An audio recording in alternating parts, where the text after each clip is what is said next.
Good morning. Buenos días. Bienvenidos. Welcome to West End Collegiate Church. We are a multicultural, multiracial, open and affirming church in the neighborhood of Washington Heights in the city of New York. We thank you for inviting us to your sacred space this morning. And even though we need to remain apart, it is God's love that is keeping us together. Let us worship God.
Good morning and welcome to our Pride Sunday celebration.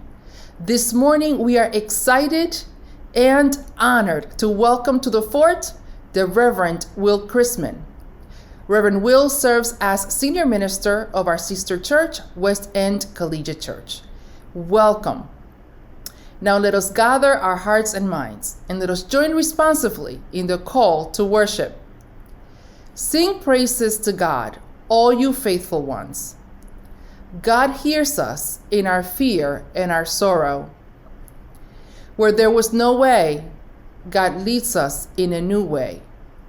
Where there was no mercy, God surprises us with fresh mercy. Where there was weeping, God invites us to step into a new dance. Let us worship God. Adoremos a Dios. Amen.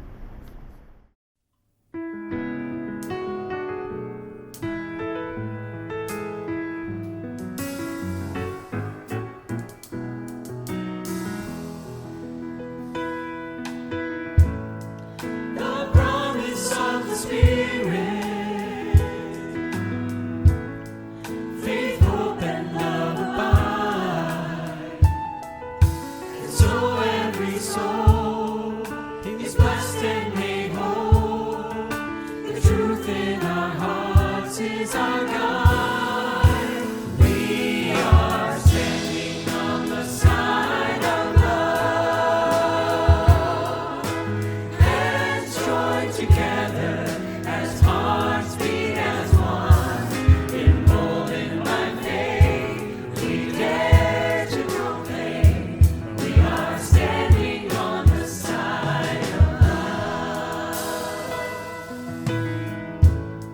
Sometimes we build a barrier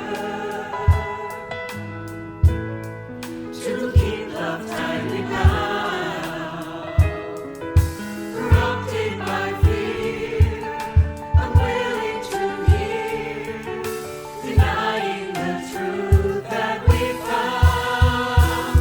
We are standing on the side of love. Let's join together as hearts beat as one. Emboldened by faith, we dare to proclaim we are standing on the side of love. A bright new day is dawning, when love will not divide. Reflections of grace in every embrace, fulfilling the vision divine. We are standing on the side of love. Let's join together as hearts beat as one. Emboldened by faith, we dare to proclaim we are standing on the side of love. We are standing on the side of love. Let's join together as hearts beat as one. Emboldened by faith, we dare to proclaim we are standing on the side of love. We are standing on the side of love. We are standing on the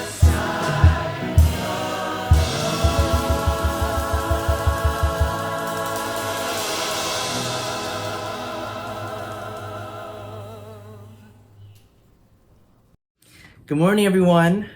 At this time, we take a moment to share God's peace with one another. Right now, you can text a friend and let them know you're thinking about them. Share this video on Facebook, like and subscribe on YouTube. Invite your friends to join us in our worship service today. Let's digitally pass the peace together, and may the peace of Christ be with you. Wednesdays at 8:30 a.m. on Zoom through September 29th. Join us during this time of change and uncertainty in the world. The Collegiate Church of New York walks, prays, and loves together. The senior ministers would like to invite you to a weekly time of prayer, meditation, and reflection. Help spread the word. The work of vaccinating our community continues. We are open Wednesdays and Thursdays from 5:30 p.m. to 9:30 p.m. and Saturdays and Sundays from 10 a.m. to 4:30 p.m. No appointments are needed, but you can schedule an appointment at fortwashingtonchurch.org/fortvax. The Pulse is back. Join us this Wednesday, June 30th, for a special Pride Month edition of The Pulse with special guest and drag artist Marge, who will join us on Facebook Live, 7:30, Wednesday, June 30th. See you then. Join Allison and the Children and Youth Ministry today for a special nature walk in Inwood Hill Park from 1:30 to 2:30 p.m. We will meet at 1:30 at the Dykeman Marina and walk through Inwood Hill Park for a discussion about maritime and railway history. Bring snacks and sensible shoes. See you there. Hey there, Fort fam. Allison here. Today is Fort Washington's and New York City's Pride Sunday. Now, Pride is all about being whoever and whatever you are or want to be. That's why I'm wearing this alien lizard costume.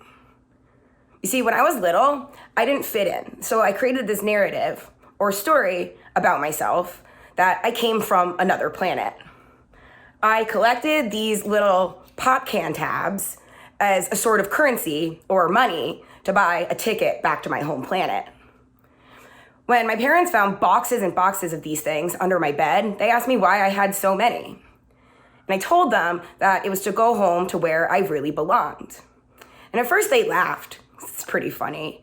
But then they hugged me tight and told me that this here is where I really belong. And they were right. I'm really lucky to have a family who loved and supported me, and still does. But I know not everybody has that. But I want you to know that here at the Fort, we welcome and love any and everyone. You will always be family here. Today's gospel reading is Mark chapter 5, verses 24 through 41. So Jesus went with him, and a great multitude followed him and thronged him. Now a certain woman had a flow of blood for 12 years, and had suffered many things from many physicians. She had spent all that she had and was no better, but rather grew worse. When she heard about Jesus, she came behind him in the crowd and touched his garment. For she said, "If only I may touch his clothes, I shall be made well." Immediately, the fountain of her blood was dried up, and she felt in her body that she was healed of the affliction. And Jesus, immediately knowing in himself that power had gone out of him, turned around in the crowd and said, "Who touched my clothes?" But his disciples said to him, "You see the multitude thronging you, and you say, 'Who touched me?'" And he looked around to see her who had done this thing. But the woman, fearing and trembling, knowing that what had happened to her, came and fell down before him, and told him the whole truth. And he said to her, "Daughter, your faith has made you well. Go in peace and be healed of your affliction." While he was still speaking, some came from the ruler of the synagogue's house, who said, "Your daughter is dead. Why trouble the teacher any further?" As soon as Jesus heard the word that was spoken, he said to the ruler of the synagogue, "Do not be afraid, only believe." And he permitted no one to follow him except Peter, James, and John, the brother of James. Then he came to the house of the ruler of the synagogue and saw a tumult and those who wept and wailed loudly. When he came in, he said to them, "Why make this commotion and weep? The child is not dead, but sleeping." And they ridiculed him. But when he had put them all outside, he took the father and the mother of the child and those who were with him, and entered where the child was lying. Then he took the child by the hand and said to her, "Talitha cumi," which is translated, "Little girl, I say to you, arise." This is the word of the Lord. Good morning, Fort Washington family. It is an honor to be with you this day and a great joy to bring you gay greetings on this Pride Sunday. I bring to you the good wishes, cheerful hellos, and "Hey girls" from all of us just down the road at West End Collegiate Church. On this day, we join our hearts in solidarity to celebrate the history of LGBTQ plus pride, a history 52 years in the making since Marsha P. Johnson first taught us all to say enough. A history that many of you and that I continue to write this very day. Behind me today are two of the marquees that hung outside the Public Theater 2 years ago when we all celebrated the 50th anniversary of the Stonewall riots. Do you remember 2 years ago? That was a celebration dubbed World Pride in New York City by many. It was also an occasion when many others of us said enough to the corporate sponsorship, enough to police presence and to white heteronormativity of the official Heritage of Pride March, and instead launched the first Queer Liberation March. Then, last year, Pride was an at-home type of affair, and this year some of us are already tentatively stepping out again. The history of Pride continues.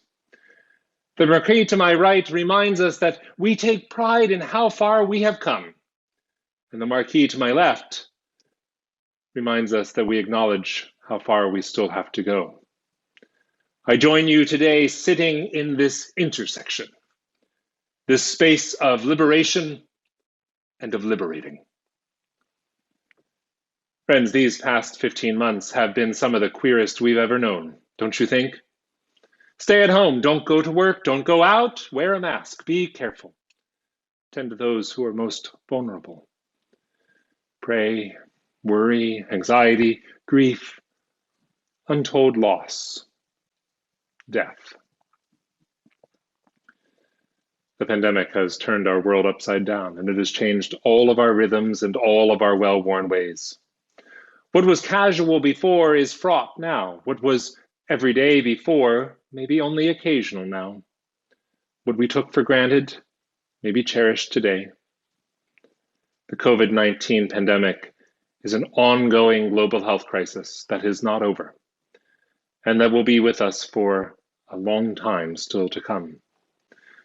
There are many in our city and in our world who want to put these past 15 months behind us. They want to name them as a freak occurrence, a once in every 100 years or more type of disease that we can swiftly fix and move on from as if it never happened. The rush of our city and our world to reopen, to get back to business, to come back, tells us a great deal about the human capacity for forgetting, the human ability to repress. For many of us queer folk, though, this isn't the first pandemic in our lifetimes. I am speaking, of course, about HIV/AIDS, a global health crisis now 40 years in the living. On April 24th, 1980, a resident of San Francisco named Ken Horn reported to a local hospital with Kaposi's sarcoma.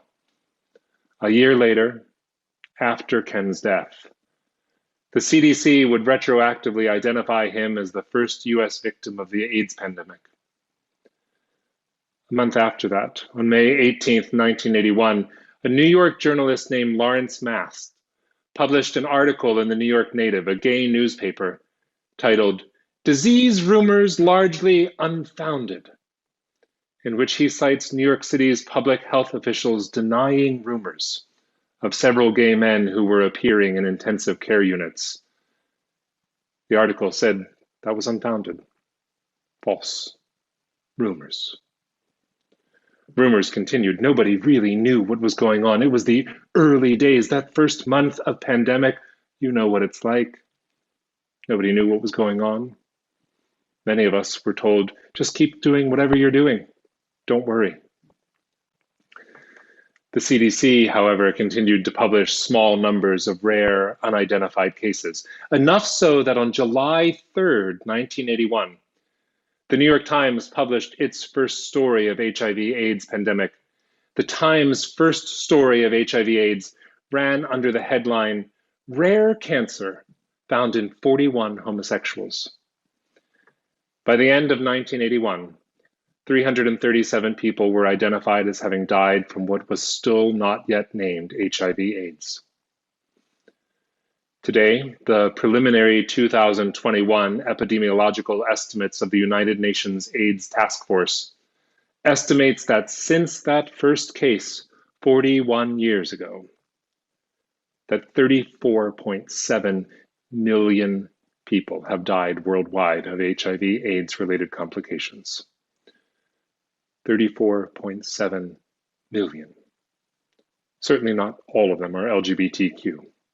Certainly many of them are women, children, victims of sexual abuse and rape. Many are people of color, Black and brown bodies from around the world who are always disproportionately affected in global pandemics. This past year alone, while the world was in lockdown, 690,000 people died due to HIV/AIDS, and 1.5 million people became infected with HIV/AIDS. Today, the UN estimates that 37.6 million people worldwide are living with HIV/AIDS. Maybe we all need to sing a little Rent at this point and lift up those among us who are living with, not dying from disease. And though those numbers together, add those numbers together, the living and the dead, and a conservative estimate for the number of people infected by the HIV/AIDS pandemic over the last 40 years is somewhere north of 78 million individuals. We're all living with disease. We're all living with pandemics. Some of us here today have made it so far through the first one, and all of us here today so far are making it through the second one. Queer people, my people, we know a thing or two about surviving in a hostile world. If you're here, if you're queer, I want you to say it now. I want you to say it loud. I will survive. You can sing it if you want to. You need to teach the world how to sing.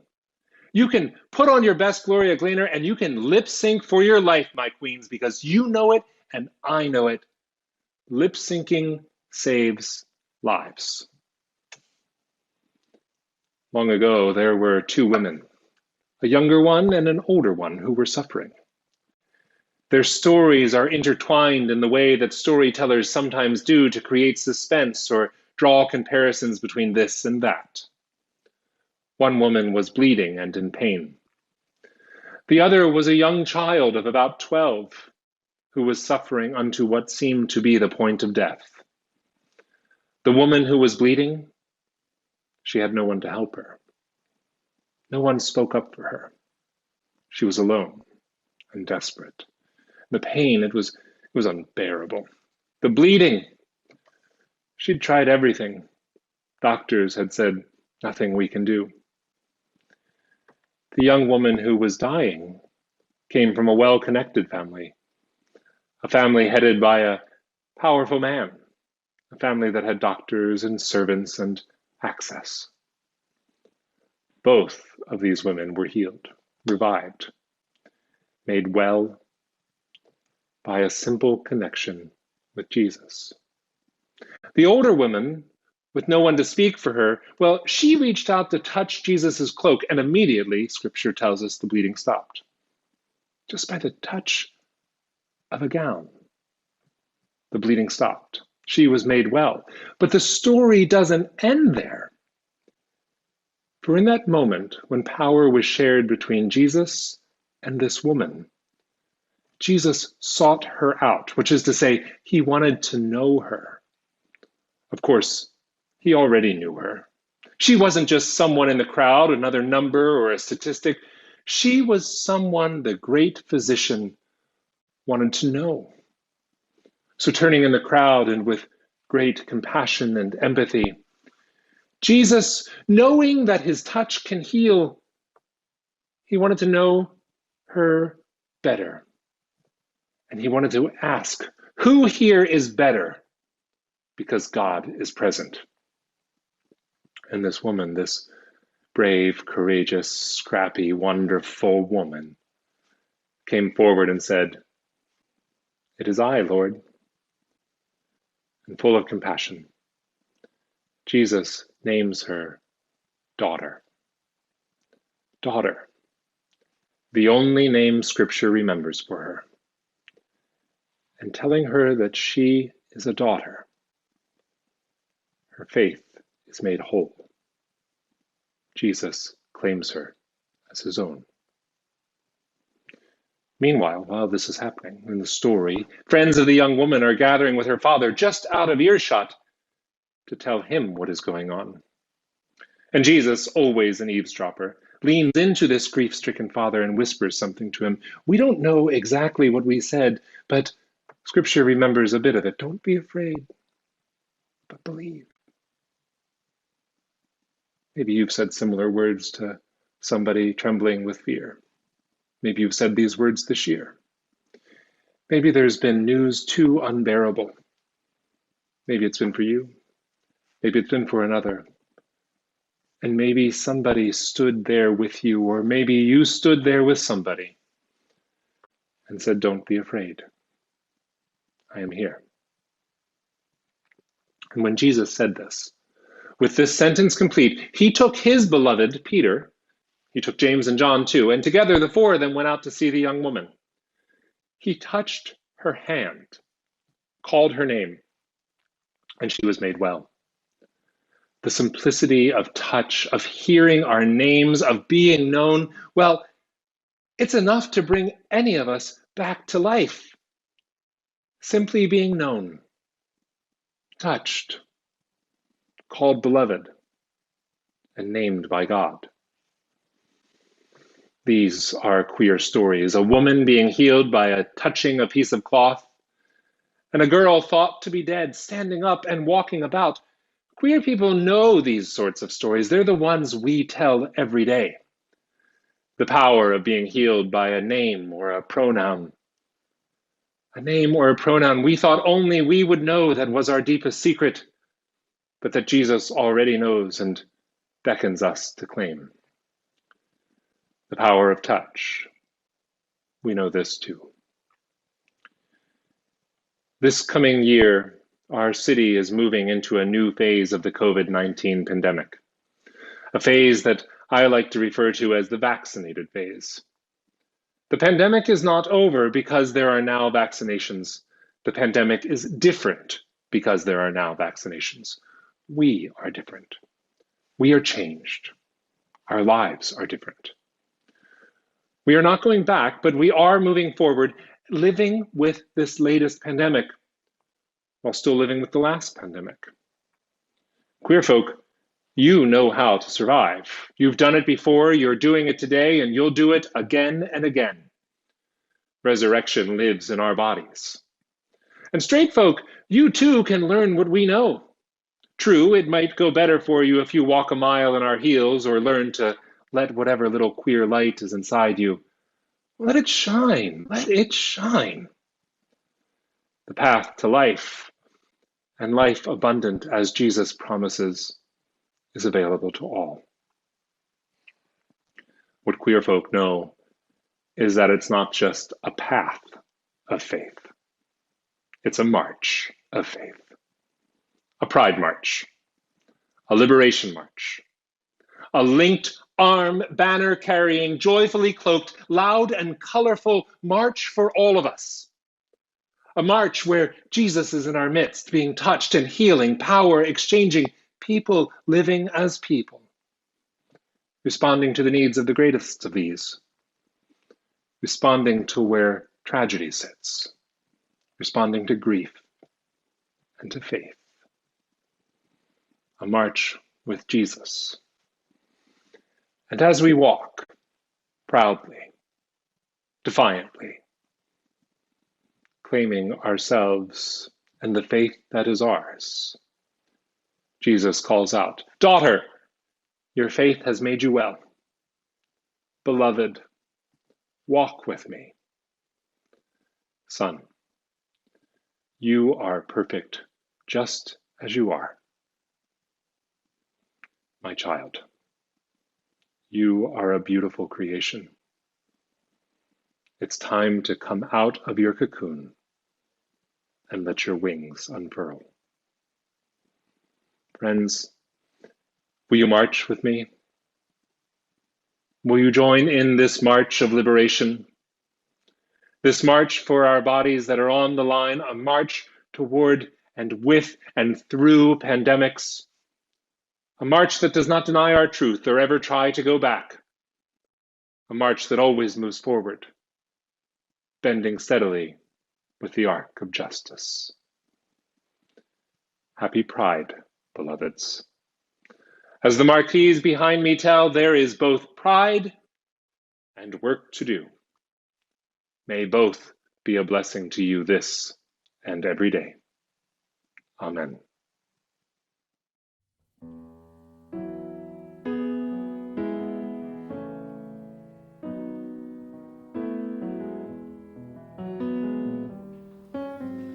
Don't be discouraged. Joy comes in the morning. Know that God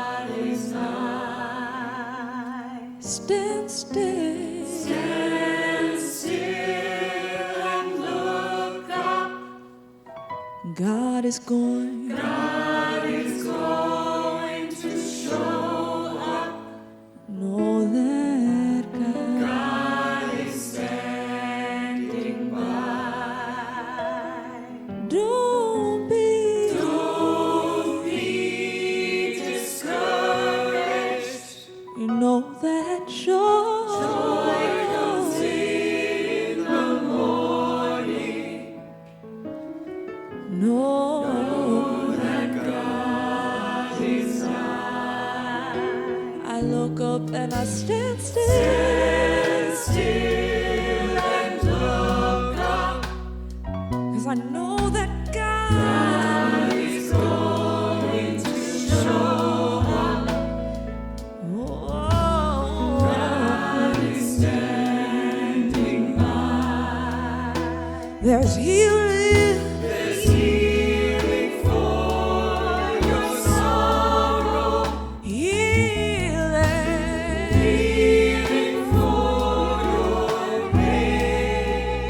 Oh, so much healing for your spirit. Changes my shame. Shelter from the rain. But Lord, send the healing. For all this we know. For this we know. There is a balm in Gilead. We know that there is a balm. For there's a balm in Gilead. Please, we ask of you for your balm. There is a balm in Gilead to heal the soul. Oh, there's healing balm. Healing for the sorrow. Healing for all your pain. Oh, for your spirit. Healing for your spirit. You're my shelter, Lord. Shelter from the rain. Oh, Lord, send the healing. For this we know. There is a balm in Gilead. Know that you are a balm. You're only balm, Lord, Lord. For there's a balm in Gilead. Hallelujah, hallelujah, hallelujah, Lord. We know there is a balm in Gilead. There is a balm just for you. You laid it out for us, Lord. There's a balm in Gilead. Whoa, there is a balm in Gilead to heal the soul. There's healing for the soul. Healing for the soul. Oh, for all of our souls. The soul. Healing for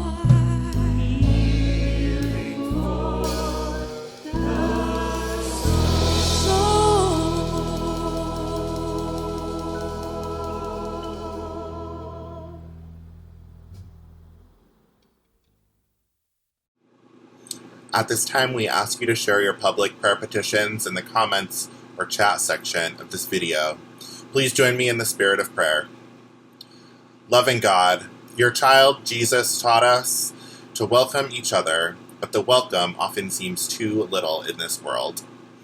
We know that welcome without affirmation becomes an empty promise, devoid of the lesson that to truly welcome each other means to see the face of God in each other.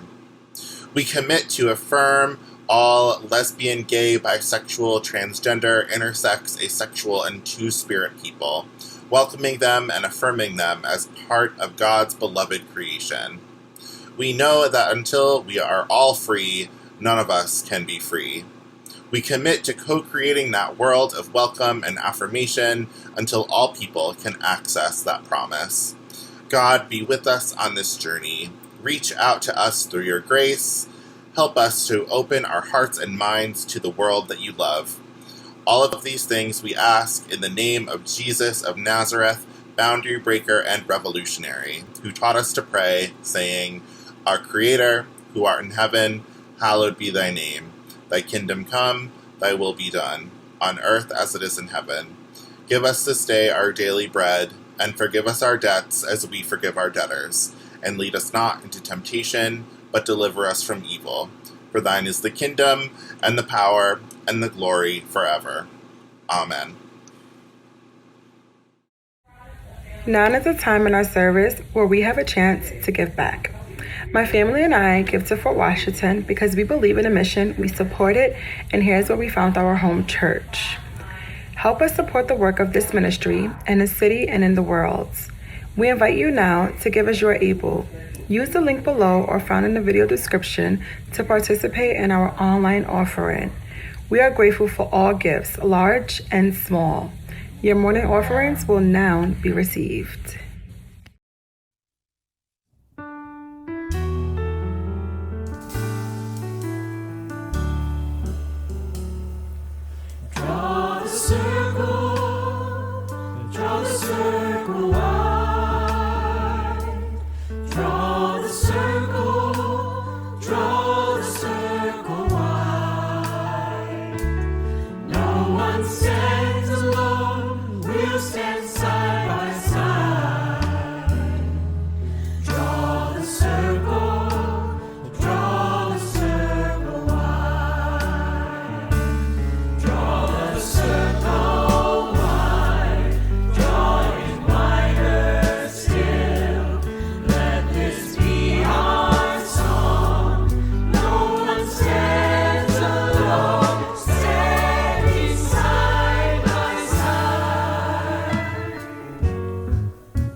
In thanksgiving for what has been shared, let us sing as one body.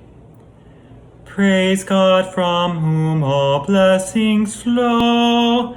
Praise God, all creatures here below. Praise God above all heavenly host. Creator, Christ, and Holy Ghost. Amen. Friends, on this Pride Sunday, it has been a joy to be with you together in worship. Our worship is ended.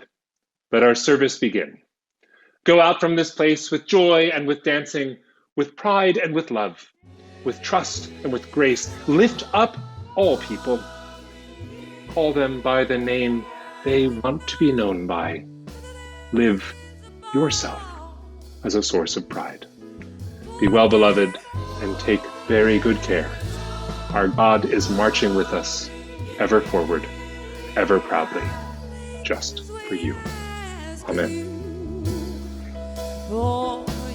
Thank you for joining us this morning.